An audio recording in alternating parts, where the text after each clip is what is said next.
शुरू कर रहे हैं। आज की सबसे बड़ी खबर से शुरुआत कर रहे हैं और आज की सबसे बड़ी खबर है वो, क्योंकि कल अखिलेश नॉमिनेशन फाइल करने वाले। हम आपको बताने जा रहे हैं कैसे उत्तर प्रदेश में बागी बहुरिया बनाम अखिलेश भैया हो सकता है। अखिलेश यादव, आपको बताऊं बड़ी खबर यह है, कल नॉमिनेशन यानी नामांकन दाखिल करने वाले हैं करहल की सीट से और उस सीट से क्या बीजेपी अपर्णा यादव को टिकट दे सकती है? क्या आमने सामने होंगे अखिलेश यादव और अपर्णा यादव? आपको दिखाने जा रहे हैं ये बात हम क्यों कह रहे हैं। क्या बीजेपी अपर्णा यादव को मैदान में उतारेगी? मैनपुरी की करहल सीट से अखिलेश यादव चुनाव लड़ेंगे। बीजेपी अपर्णा यादव को उतार सकती है, यानी मुलायम सिंह यादव की छोटी बहू को करहल सीट से क्या बीजेपी उम्मीदवार बनाएगी? और करहल में बहू और जेठ आमने सामने होंगे, ये परिस्थितियां बन सकती हैं क्या? करहल, आपको बताऊं, समाजवादी पार्टी का गढ़ है। मुलायम सिंह खुद मैनपुरी से सांसद हैं और 31 जनवरी यानी कल अखिलेश यादव इसी करहल से नॉमिनेशन फाइल करने वाले हैं, यानी पर्चा भरने वाले हैं। मुलायम की बहू के नाते कड़ी टक्कर मिल सकती है अखिलेश यादव को, यानी एक तरफ छोटी बहू, दूसरी तरफ अखिलेश भैया एक ही सीट से चुनाव लड़ेंगे। अखिलेश पहली बार अखिलेश यादव चुनाव लड़ रहे हैं विधानसभा का। 2012 में यानी जब मुख्यमंत्री बने थे तब विधान परिषद के रास्ते पहुंचे थे। 2017 में आपको बताऊं, अपर्णा लखनऊ कैंट से चुनाव लड़ चुकी हैं और इस बार भी टिकट वो चाहती हैं कि लखनऊ कैंट से ही मिल जाए बीजेपी से। लेकिन वहां एक बड़ा पेच है।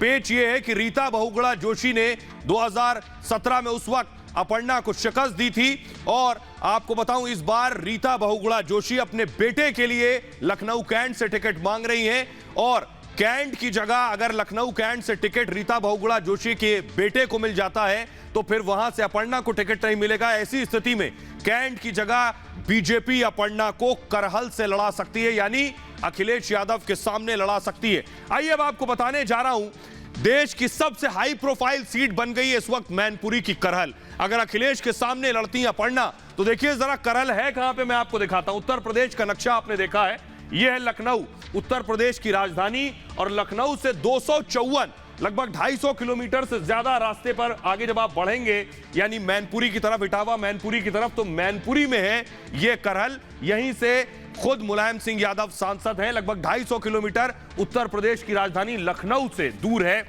यह मैनपुरी। लेकिन बड़ी बात यह है कि अपर्णा यादव ने आज योगी आदित्यनाथ की जमकर तारीफ की। मतलब साफ है, अगर अपर्णा योगी की तारीफ कर रही है तो पुराने यानी अखिलेश राज में अखिलेश के कार्यकाल पर सवाल उठा रही हैं। अपर्णा ने क्या कहा, देखिए जरा। अपर्णा कह रही हैं अखिलेश के कार्यकाल पर अपर्णा ने तंज कसा। उन्होंने कहा 2017 से पहले उत्तर प्रदेश खतरे में था, यानी 2017 से पहले सरकार किसकी थी? अखिलेश यादव की। अपर्णा ने कहा जनता ने बीजेपी को जिताया, उसके बाद बदलाव आया। योगी सरकार में एक भी दंगा नहीं हुआ, यानी योगी राज में एक भी दंगा नहीं हुआ। अपर्णा ने इशारों में कहा उससे पहले दंगे होते थे। क्या सवाल ये, 5 साल में एक भी घोटाला नहीं हुआ। योगी आदित्यनाथ की तारीफ में अपर्णा ने कहा 47,000 से ज्यादा भूमाफिया जेल में है। आजम खान भी भूमाफिया घोषित हैं और जेल में है।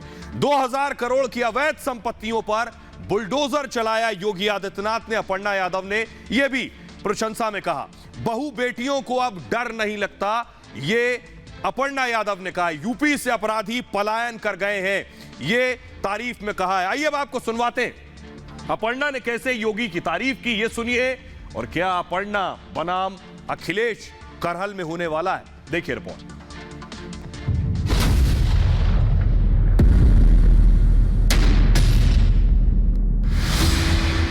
भारतीय जनता पार्टी का पलायन होने वाला है, राजनीतिक पलायन इस बार। प्रदेश जानता है कि विकास कौन कर रहा है और 2022 में भारतीय जनता पार्टी दोबारा पूर्ण बहुमत से फिर से सरकार बनाएगी।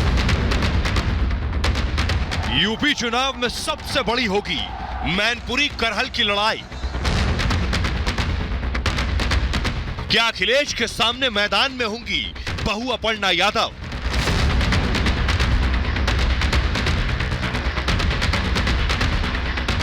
अखिलेश मैनपुरी के करहल से सोमवार को नामांकन करने वाले हैं, लेकिन क्या योगी अखिलेश के सामने अपर्णा को उतारकर बड़ा दांव चलेंगे?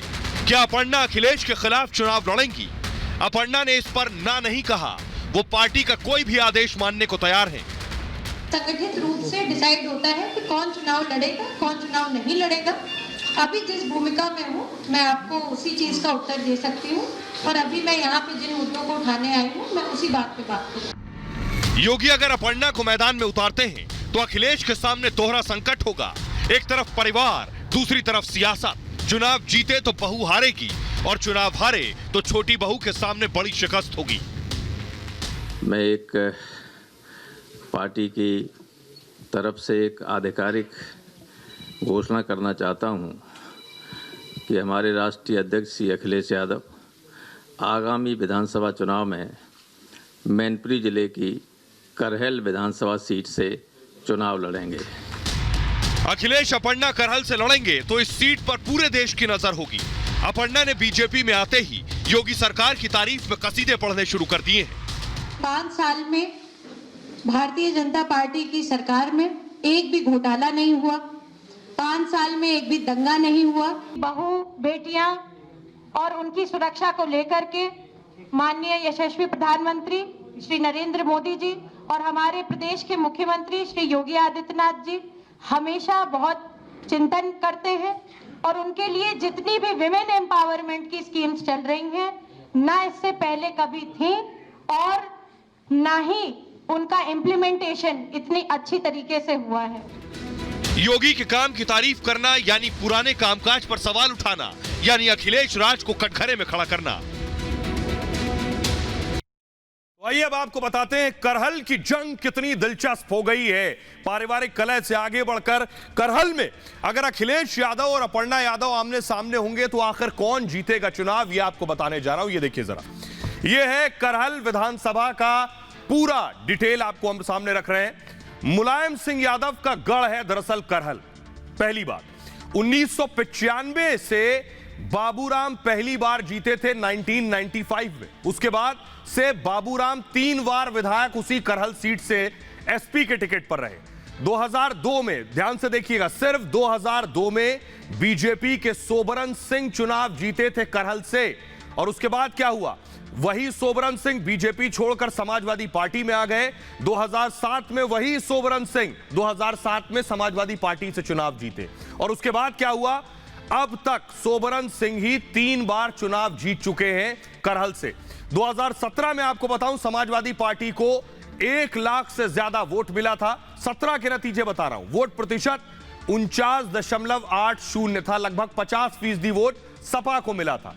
लेकिन बीजेपी को 65,816 वोट मिला था, यानी 1 लाख वोट के समाजवादी को 1 लाख वोट, तो बीजेपी को लगभग 65,000 वोट। बीजेपी का वोट परसेंट था 31.45%। 2017 में बीएसपी को 29,667 वोट मिले थे। वोट प्रतिशत लगभग 14.18% था। तो एक करहल की हकीकत मैंने आपको बता दी। अब आपको सीधे मैनपुरी लिए चलते हैं, उसी करहल में लिए चलते हैं जो वोट करेगा अखिलेश यादव के लिए, और अपर्णा उनके खिलाफ लड़ी तो अपर्णा के लिए भी। करहल के लोग क्या कह रहे हैं जरा उन्हें सुनिए। सी बात है, समाजवादी पार्टी का ये गढ़ रहा है और अखिलेश यादव भी यहाँ से जीतेंगे, इसमें कोई दो राय नहीं। देखिए, समाजवादी पार्टी का तो गढ़ रहा ही है करहल, लेकिन एक बार पार्टी को मौका देना चाहिए दूसरी पार्टी को। अपर्णा यादव सही है। मैं समाजवादी पार्टी में अखिलेश यादव को वोट करूंगा कि मैनपुरी जनपद को जाना जाता है, माननीय मुलायम सिंह यादव के नाम भी जाना जाता है यहाँ पे, तो अखिलेश को ही सपोर्ट करें। ऐसा क्यों सर? तो यहाँ विकास उन्हीं की देन है। मुलायम सिंह के कार्यकाल में ही सारा विकास हुआ है और अखिलेश के में हुआ है, इसलिए हम तो उन्हीं को सपोर्ट करें। तो करहल के लोगों को आपने सुन लिया। बड़ी बात यह है कि मैनपुरी में, करहल में समाजवादी पार्टी को शिकस्त देना आसान नहीं है, लेकिन नामुमकिन नहीं है। आइए आपको बताने जा रहा हूं, मैनपुरी जो जिला है, इसी मैनपुरी जिले की एक विधानसभा सीट है करहल। ग्रिड हटाएंगे जल्दी से। मैनपुरी आपको बताऊं, मुलायम सिंह यादव इस मैनपुरी से 5 बार सांसद रहे हैं। 5 बार मुलायम सिंह सांसद रहे हैं और इस वक्त भी मुलायम सिंह यादव मैनपुरी से सांसद हैं। 1996 से लेकर समाजवादी पार्टी लगातार मैनपुरी में जीत रही है। लगातार 9 बार समाजवादी पार्टी की जीत हुई है मैनपुरी से। मैनपुरी में आपको बताऊं 4 विधानसभा सीटें हैं और इन 4 विधानसभा सीटों में मैनपुरी, भोगांव, किशनी और करहल आता है, जहां से अखिलेश लड़ने जा रहे हैं। 2017 में यानी पिछले चुनाव में मैनपुरी के एक विधानसभा यानी भोगांव सीट से बीजेपी की जीत हुई थी। बीजेपी ने मैनपुरी में सेंधमारी कर दी थी। मुलायम सिंह यादव आपको बताऊं 5 लाख से ज्यादा वोट से जीते थे 2019 के लोकसभा चुनाव में। उनको मिले थे लगभग 53% वोट, लेकिन बीजेपी के कैंडिडेट को कम वोट नहीं मिले थे। देखिए जरा, मुलायम सिंह को अगर 5 लाख से थोड़े ज्यादा वोट मिले थे तो बीजेपी के उम्मीदवार को 4 लाख से ज्यादा वोट मिले थे। 94,000 का फर्क था जीत और हार का। बीजेपी कैंडिडेट को लगभग 44.09% वोट मिले थे मैनपुरी के चुनाव में। आइए अब आपको बताने जा रहा हूं, लेकिन सवाल यह है सभी के जहन में कि आखिर क्या परिस्थिति आ गई कि छोटी बहू बनाम अखिलेश की लड़ाई अब हो सकती है। क्या स्थिति आ गई कि परिवार की बहू परिवार से बाहर निकलकर बीजेपी का दामन थाम चुकी है। आइए वो बड़ी वजह आपको बताने जा रहे हैं जो अब तक शायद पर्दे के पीछे रही। बड़ी वजह बेशक सियासत है, निजी महत्वाकांक्षाएं। जाने की वजह बताया जाता है लखनऊ कैंट की सीट रही, जो अपर्णा यादव जिस पर चुनाव लड़ चुकी हैं, हार गई थी। 2017 में समाजवादी पार्टी की टिकट पर चुनाव लड़ा, लेकिन रीता बहुगुणा जोशी जो बीजेपी की कैंडिडेट थी उनसे चुनाव हार गई अपर्णा यादव। एसपी से चुनाव जीतना लखनऊ कैंट से मुश्किल है, क्योंकि लखनऊ कैंट से समाजवादी पार्टी आज तक चुनाव नहीं जीती। इसलिए अपर्णा ने क्या किया आपको बताऊं, यह सीट बीजेपी का गढ़ मानी जाती है। अब अपर्णा आ गई बीजेपी में। बीजेपी के टिकट पर कैंट से जीतना आसान है, यहीं से रीता बहुगुणा जोशी जीती हैं। अपर्णा को अगर यह सीट से टिकट मिलता है तो संभव है अपर्णा चुनाव जीत जाए, वो चाहती भी है ये सीट। आपको बताऊं लखनऊ कैंट की स्थिति यह है कि लगभग 3,15,000 वोटर्स हैं, यहां मतदाता हैं। ब्राह्मण वोटर इसमें 60,000 हैं, दलित वोटर 50,000 हैं और वैश्य 40,000 हैं। पिछड़ा वर्ग 30,000 है। अपर्णा को यकीन है कि लखनऊ कैंट से चुनाव लड़ेंगे तो ब्राह्मण वोटर उन्हें वोट करेगा। राजनीतिक महत्वाकांक्षा जाहिर करती रही है अपर्णा पहले भी, और कई बार प्रधानमंत्री नरेंद्र मोदी की तारीफ कर चुकी हैं अपर्णा यादव। आपको याद होगा स्वच्छ भारत मिशन की भी सराहना की थी अपर्णा यादव ने, उसके साथ खुद भी जुड़ी। प्रधानमंत्री मोदी को रोल मॉडल बता चुकी हैं मुलायम की बहू। राम मंदिर चंदे पर अखिलेश यादव पर तंज किया था अपर्णा ने। अपर्णा ने आपको बताऊं राम मंदिर के लिए 11 लाख रुपए चंदा भी दिया था, और यह चंदा तब दिया था आपको बताऊं जब अखिलेश यादव बीजेपी को चढ़ा रहे थे चंदा जीवी कहकर, तब अपर्णा ने 11 लाख रुपए चंदा दिया था। दोनों में मतभेद पहले से रहे हैं। उस मतभेद में से जो बातें दोनों के बीच निकलकर सामने आई उसे सुनिए जरा। नेताजी ने बहुत कोशिश की समझाने की, नेताजी ने बहुत कोशिश की समझाने की, तो मैं बधाई दूंगा और शुभकामनाएं। और साथ ही साथ हमें खुशी इस बात की है कि समाजवादी विचारधारा का विस्तार हो रहा है। समाजवादी विचारधारा का विस्तार जो हो रहा है, मुझे उम्मीद है कि हमारी विचारधारा वहां भी पहुंच करके और संविधान और लोकतंत्र को बचाने का काम होगा। मैं हमेशा से प्रभावित रहती थी आदरणीय प्रधानमंत्री जी से, और मेरे चिंतन में हमेशा राष्ट्र सबसे पहले है। मुझे लगता है कि राष्ट्र का धर्म मेरे लिए सबसे ज्यादा जरूरी है। लेकिन अब बात दूसरी है, सिर्फ ये मतभेद अपर्णा और अखिलेश के बीच नहीं रहे, क्या यही मतभेद अपर्णा और डिंपल के दरमियान भी रहे? सवाल यह है कि क्या यादव परिवार की बहुएं भी आमने सामने हैं? दोनों के बीच सियासत भी वजह है, महत्वाकांक्षाएं भी वजह है, क्योंकि डिंपल यादव कन्नौज से चुनाव लड़ती रही, हमेशा आगे रही सियासत में, और अखिलेश यादव हमेशा उन्हें सपोर्ट करते रहे। क्या ये बात अपर्णा को खटकती रही? आइए अब आपको बताने जा रहे हैं दोनों बहुओं के बारे में, दोनों में क्या समानताएं हैं और दोनों की आखिर क्या एम और एम्बिशंस रहे, ये आपको दिखाने जा रहा हूं मैं। ये देखिए जरा, दोनों का मायका उत्तराखंड है, यानी दोनों ही उत्तराखंड से आती हैं। पिता आपको बताएं, अपर्णा के पिता पत्रकार रहे, प्रतीक यादव की पत्नी है अपर्णा, और अपर्णा मुलायम की दूसरी पत्नी के बेटे जो प्रतीक है उनकी पत्नी है। सामाजिक कार्यों में एक्टिव रही है अपर्णा, रहती हैं अमूमन। 2017 में लखनऊ कैंट से अपर्णा ने विधानसभा चुनाव लड़ा। लखनऊ कैंट से चुनाव हार गई थी अपर्णा, और बीजेपी के लिए यादव ओबीसी चेहरा है क्योंकि अभी ये बीजेपी में है। आपको बताऊं अब डिंपल के बारे में। डिंपल का मायका भी उत्तराखंड से, यानी दोनों बहुएं उत्तराखंड से ही आती हैं। डिंपल के पिता सेना से रिटायर हुए हैं, फौज में रहे हैं। अखिलेश यादव की पत्नी है डिंपल, और मुलायम की पहली पत्नी के बेटे अखिलेश, उनकी पत्नी है डिंपल। राजनीति में काफी एक्टिव है। खुद डिंपल कई बार चुनाव लड़ चुकी हैं। 2009 में फिरोजाबाद लोकसभा उपचुनाव लड़ा था और लोकसभा उपचुनाव हार गई थी फिरोजाबाद से, और कन्नौज से भी चुनाव लड़ चुकी हैं। कन्नौज का चुनाव जीता था। आइए आगे बढ़ते हैं खबरों में, और आज की एक और बड़ी खबर है राहुल गांधी से जुड़ी। राहुल गांधी को आखिर हिंदुत्व से इतनी नफरत क्यों है? क्योंकि पहली बार नहीं, एक बार फिर राहुल गांधी ने गांधी के बहाने हिंदुत्व पर निशाना साधा है। वो तस्वीरें जरा दिखाऊं कि आज राहुल गांधी, फुल स्क्रीन जरा देखिए, राहुल गांधी गए तो थे गांधी समाधि पर श्रद्धांजलि देने के लिए। वो तस्वीरें आप देख रहे हैं, श्रद्धांजलि देने गए थे, लेकिन यहां भी सियासत हावी हो गई। हिंदुत्व पर निशाना साधा। राहुल गांधी ने हिंदुत्व पर कहा कि हिंदुत्ववादी ने गांधी जी की हत्या की थी। राहुल गांधी ने यह ट्वीट किया और उसके बाद राहुल गांधी पर पलटवार शुरू हो गया। न सिर्फ बीजेपी ने बल्कि आम लोगों ने भी राहुल पर हमला किया। लोग सीधे सवाल पूछ रहे हैं, राहुल को आखिर हिंदुत्व से इतनी नफरत क्यों है? देखिए जरा राहुल ने क्या कहा, उस पर लोगों ने क्या कहा है। अगर मैं फ्लोर ग्राफिक जल्दी से लूं, अब मैं आपको बताने जा रहा हूं राहुल गांधी ने क्या ट्वीट किया। उस पर देखिए जरा राहुल पर कैसे लोगों ने खुद ही आईना दिखाया। ग्रिड हटाऊंगा। राहुल गांधी ने लिखा, हिंदुत्ववादी ने गांधी जी को गोली मारी। राहुल ने लिखा, सब हिंदुत्ववादियों को लगता है गांधी जी नहीं रहे। जहां सत्य है वहां आज भी बापू जिंदा हैं। लेकिन राहुल ने जो कहा हिंदुत्ववादी ने गांधी जी को गोली मारी, सोचिए राहुल गांधी को मारने वाले का मजहब बता रहे हैं, सिर्फ हिंदुत्व पर निशाना साधने के लिए। तो बीजेपी ने कहा, तरुण चुग कह रहे हैं मुझे समझ नहीं आ रहा इस ट्वीट में बापू को राहुल श्रद्धांजलि दे रहे हैं या फिर यह जनाब ने सुबह सुबह हिंदुओं के प्रति अपनी नफरत भड़ास बाहर निकाली है। राकेश सिन्हा ने कहा, गोडसे ने तो महात्मा गांधी की हत्या की। वो आगे लिखते हैं, पर नेहरू गांधी परिवार गांधी जी के विचारों, दर्शन और सोच की हत्या के लिए जिम्मेदार है। कपिल मिश्रा जो खुद बीजेपी के नेता, उन्होंने लिखा, गांधी जी की हत्या से केवल एक आदमी और उसके खानदान का फायदा हुआ है। गांधी के सरनेम से देश को लूटने का काम हुआ है।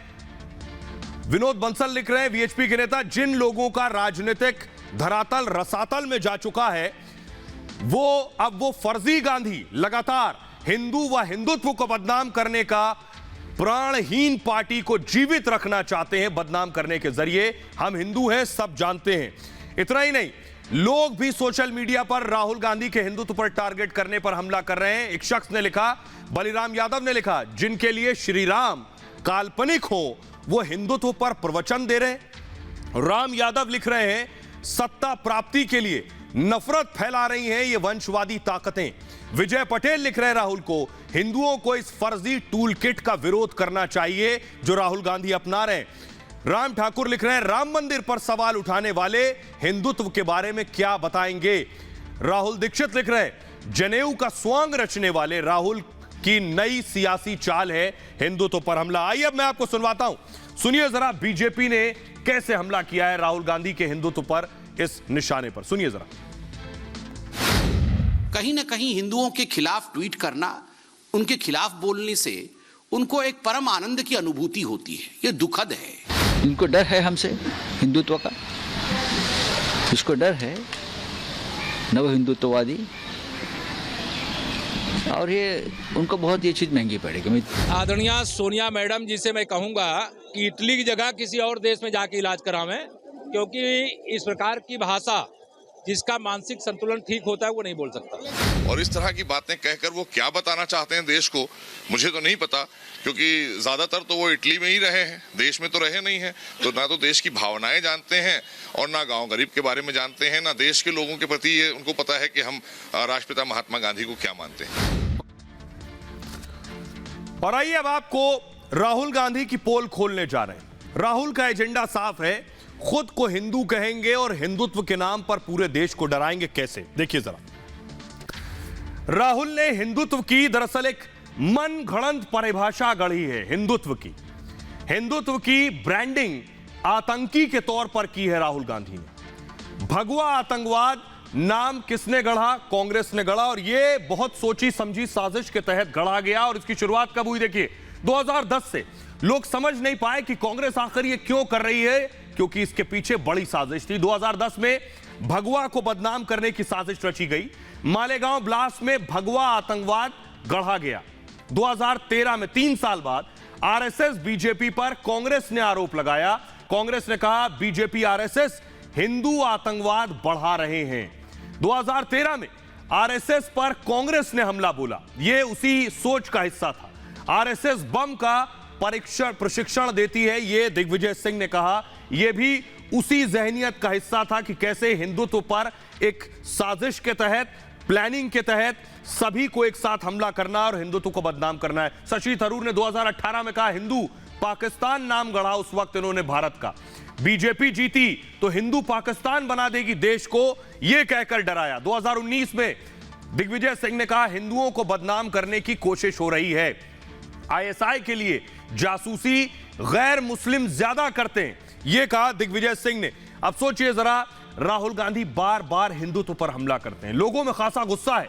जो बात आज कही कि गोडसे की हत्या हिंदुत्ववादी ने की, इस पर लोगों में खासा रोष है। सुनिए जरा देश के लोगों को। राहुल जी का मानसिक संतुलन बिल्कुल खराब हो चुका है। सोनिया गांधी जी को उनका इलाज कराना चाहिए। कांग्रेस पार्टी का हमेशा काम रहा है कि हिंदुत्व को बदनाम करना, हिंदुत्व के खिलाफ रचना। राहुल गांधी क्योंकि हिंदू है नहीं ना, वो किसी विदेश से आए हैं, उनको हिंदुत्व का कल्चर मालूम नहीं है। और राहुल गांधी क्योंकि हिंदू नहीं है, उनको हिंदुत्व के बारे में कुछ मालूम नहीं है। और राहुल गांधी जो हैं ये दिमागी रूप से जो है बीमार हो चुके हैं, जो आए दिन सुर्खियों में बने रहने के लिए उठपटांग बयान दिया करते हैं मात्र हिंदू धर्म को बदनाम करने के लिए। राहुल गांधी बस उनका यही है कि उनको सबसे पहले इलाज की ज़रूरत है और उनका इलाज ही करवाना सबसे पहली प्राथमिकता है। हमेशा तरह तरह के विचार करा करते हैं और हमेशा हिंदुत्व को कभी कुछ प्रकार, कभी किसी प्रकार से भड़काने की कोशिश करते हैं। लेकिन भारत में हिंदुत्व ऐसा नहीं है जो किसी भी प्रकार से भड़के, ना कि भड़का था, ना भड़का है, ना भड़केगा। और राहुल गांधी जी का ये कहना गलत है। राहुल गांधी खुद ईसाई हैं, उनकी। और आइए अब आपको दिखाने जा रहे हैं। सोचिए जरा, राहुल हिंदुत्ववाद से नफरत करते हैं, लेकिन हिंदुत्व से नफरत करते हैं, लेकिन चुनाव में वोट चाहिए हो तो मंदिर सबसे पहले जाते हैं। ये कामाख्या मंदिर, असम की तस्वीरें हम आपको दिखा रहे हैं। चुनाव था, वोट लेने थे तो मंदिर पहुंच गए। दूसरी तस्वीर दिखाऊं, कर्नाटक मंदिर की तस्वीर है राहुल गांधी की। वोट चाहिए था तो मंदिर पहुंच गए, और जब वोट नहीं चाहिए तो हिंदुत्व पर हमला। तीसरी तस्वीर मैं दिखाने जा रहा हूं। तीसरी तस्वीर गुरुग्राम मंदिर की है। राहुल गांधी शीतला माता मंदिर पहुंचे थे। यानी राहुल को जब वोट चाहिए है, चुनाव नजदीक है, तो वो हिंदू बन जाते हैं, हिंदू कहलाना पसंद करते हैं, लेकिन हिंदुत्व के नाम से लोगों को डराते हैं और हिंदू और हिंदुत्व को अलग कर देते हैं। आइए अब मैं आपको बताने जा रहा हूं, राहुल गांधी ने पहली बार नहीं किया, इससे पहले कई बार राहुल गांधी इसी तरह हमला कर चुके हैं हिंदुत्व पर, बाकायदा सोची समझी रणनीति के तहत। ये देखिए जरा, राहुल गांधी ने पहले कहा था हिंदू अलग है और हिंदुत्ववादी अलग है, यानी हिंदू को भी डिवाइड कर दिया। मैं हिंदू लेकिन हिंदुत्ववादी नहीं हूं। महात्मा गांधी हिंदू थे, गोडसे हिंदुत्ववादी था। यहां एक दीवार खींच दी उन्होंने। हिंदुत्ववादी को सिर्फ सत्ता से प्यार है। यह देश हिंदुओं का, हिंदुत्ववादियों का नहीं है। हिंदुत्ववादियों की वजह से देश में महंगाई बढ़ गई है। 2014 से हिंदुत्ववादियों का राज है।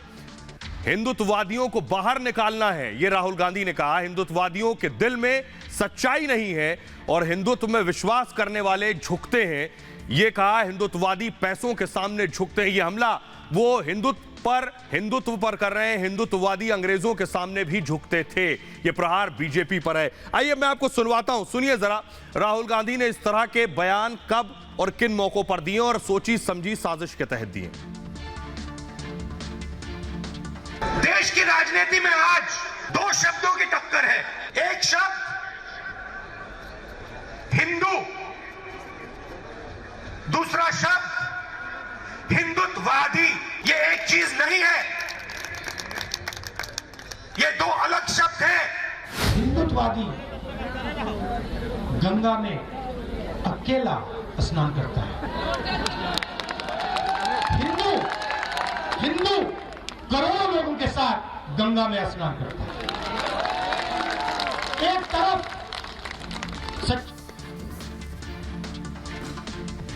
खबरों में आगे बढ़ते हैं।